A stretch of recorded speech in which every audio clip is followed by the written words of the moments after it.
জয়গুরু বন্ধুরা, কেমন আছো তোমরা সবাই? আশা করি ভালোই আছো। আমিও ভালো আছি। অ্যাজ ইউজুয়াল সকালে ঘুম থেকে উঠলাম, রান্নাঘর পরিষ্কার করলাম। আজকে শনিবার যেহেতু সমস্ত বাসন মাজলাম। এদিকে ঘর বাড়ি ঝাড়ু হয়ে গেছে, জানালা পর্দা এখনও পর্যন্ত খুলিনি, এগুলো খুলে দেবো। বিছানা উঠানো হয়েছে, ভালো মতো টান টান করে গোছানি, করবো আস্তে ধীরে। তারপর আমি বাসি কাজের মধ্যে কাপড় ধুয়ে দিলাম বন্ধু। আজকে আমি অনেক কটাই কাপড় ধুলাম, কিন্তু খুব ভালো মতো করে কাচতে পারিনি, যেহেতু শরীর দুর্বল। তাই কোনো রকমভাবে জল কাচো করে অল্প সার্ফ দিয়ে ধুলাম। 3টে বেডশিট ধুয়েছি, বালিশের কাভার ধুয়েছি, আর টুকটাক কিছু কাপড় আমি ধুয়েছি, একটা মশারি ধুয়েছি, আর নিজের নাইটি তো আছে, ওটা ধুতেই হবে বাসি যেহেতু।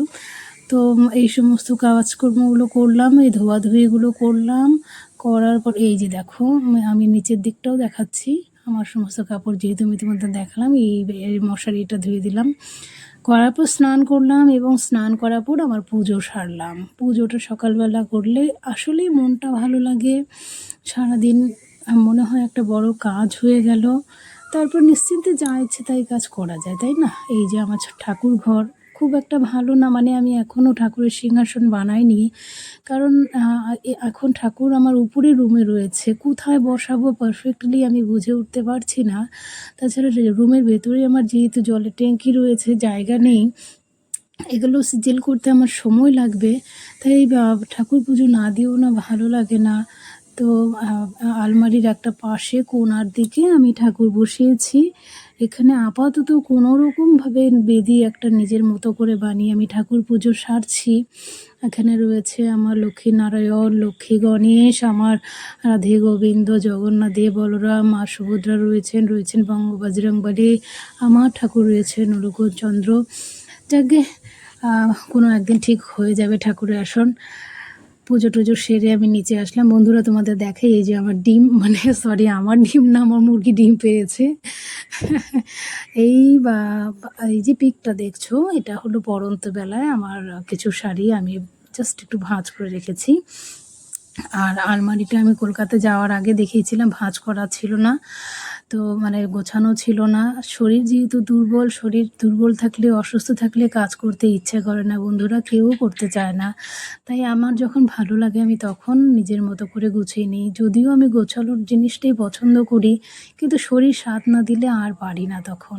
এই যে আমি গুছিয়েছি, দেখো কেমন হয়েছে। আজকের বেড কাভারগুলো এখানে ভাঁজ করে রেখেছি, বালিশের ওই ঢাকনাগুলো ওখানেই রয়েছে। এই টাইগারগুলো তো পাশে দেখলে, ওখানে দুটো ব্যাগ রয়েছে। আরও পরে ব্যাগটি যে কলকাতায় নিয়ে গেছে, ওগুলো এখন ধোয়া হয়নি, ওগুলো ধোয়ার পরে ব্যাগগুলো শিফট হবে। এই যে নিচের থাকটায় আমার সমস্ত জামা কাপড় রয়েছে, মানে সমস্ত বলতে যে রাফ ইউজের যে কুর্তিগুলো রয়েছে সবসময় পরি, এগুলোই বেশিরভাগ রয়েছে। আর নিচের থাকে দুটো বালিশ রয়েছে। আর এটা একটা বেড কাভার, নতুন বেড কাভার, কিন্তু অনেক পুরনো। মানে হলো সেই আমার বিয়ের প্রেজেন্টেশনের পাওয়া বেড কাভার, আমি আজও ইউজ করিনি, খুলিনি। কেমন বেড কাভারটা, তো খুলতে হবে তাই না, না হলে তো নষ্ট হয়ে যাবে। একদিন খুলে দেখাবো। এই হলো আজ আলমারিটা আমি গুছিয়েছি। কেমন হয়েছে বন্ধুরা বলো তোমরা, ঠিক আছে? আরও ভালো মতো গোছাবো যখন আমার রুম ভালো মতো আমি ডেকোরেট করতে পারবো, তখন সুন্দর করে গোছাবো।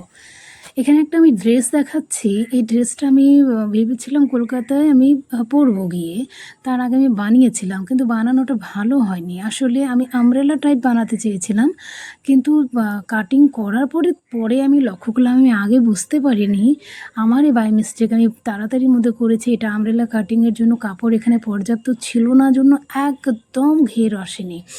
তো সেলাইটা আমার খুব খারাপ হয়েছে। এখন পুরোটা আমি খুলেছি সাইড দিয়ে।